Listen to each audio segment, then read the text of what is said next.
Welcome to my channel.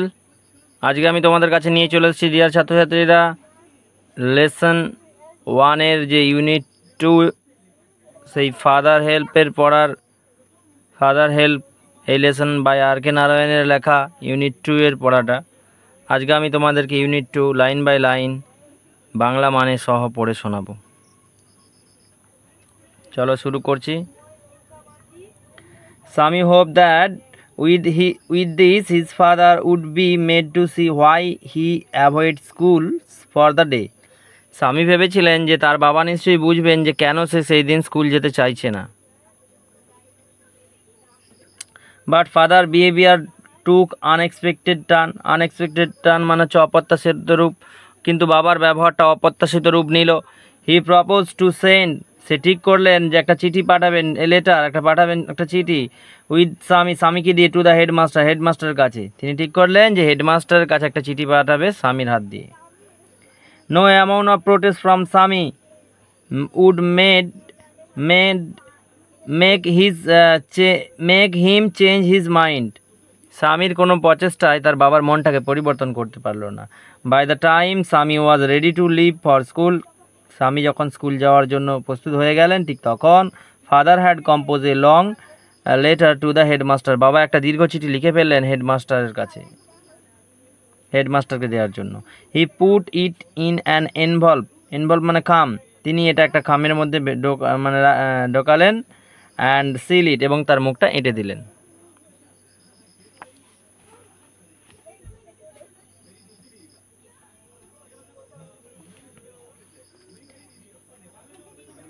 What have you written father, Swami জিজ্ঞেস করলেন। স্বামী আক্স অ্যাপ্রিহেন্সিভলি, স্বামী কৌতূহলবশত জিজ্ঞাসা করলেন যে বাবা তুমি কি লিখেছ।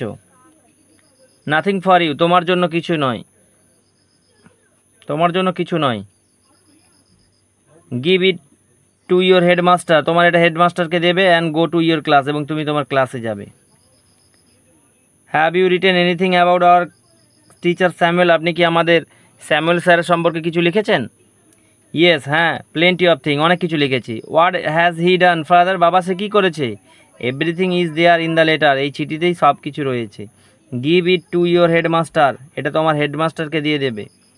স্বামী went to school feeling that, Swami এই ভেবে স্কুলে যেতে থাকলো that he was the worst boy on earth, যে সেই হলো এই পৃথিবীর মধ্যে সব থেকে খারাপ ছেলে।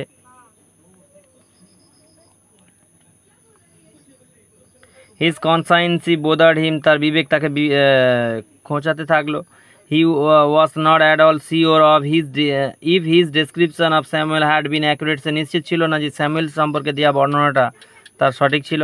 হি felt he had mix up the real and the imagine, সে ভাবলো সে বোধহয় বাস্তব এবং কল্পনায় দুটোকে মিলিয়ে ফেলছে বা গুলিয়ে ফেলছে। স্বামী stop on the road side to make up his mind, স্বামী রাস্তার ধারে দাঁড়িয়ে পড়লো একটু ভাবনা চিন্তা করে নেওয়ার জন্য। অ্যাবাউট স্যামুয়েলের সম্বন্ধে। Samuel was not such a bad man, Samuel অতটাও খারাপ ব্যক্তি নন। আফটার অল, প্রকৃতপক্ষে personally he was much more friendly than the other teacher, ব্যক্তিগতভাবে সে অন্যান্য শিক্ষকদের থেকেও বেশি বন্ধুত্বপরায়ণ। Swami also felt Samuel had a special regard for him, তার প্রতি একটা আলাদা তার প্রতি তার একটা আলাদা অনুভূতি মন্তব্য রয়েছেন, স্বামী এটা অনুভব করলেন। Swami's head was dizzy with confusion, dizzy মানে ঝিমঝিম করা, অর্থাৎ স্বামীর মাথা ঝিমঝিম করতে থাকলো নানা রকম চিন্তা ভাবনায় হতভম্ব হয়ে। He could not decide if Samuel really deserve the allegation made against him in the letter, সে নিশ্চিত ছিল না যে স্যামুয়েলের সম্পর্কে নেওয়া এই চিঠিতে দেওয়া যে অভিযোগগুলো সেগুলো সঠিক কিনা।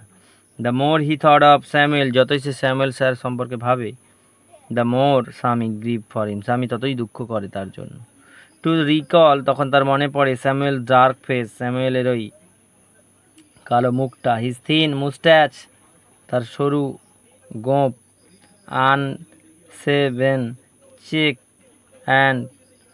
চেক মানে কি না কামানো দাড়ি গালে। অ্যান্ড ইয়েলো কোট, এবং তার হচ্ছে তোমার হলুদ কোটটা।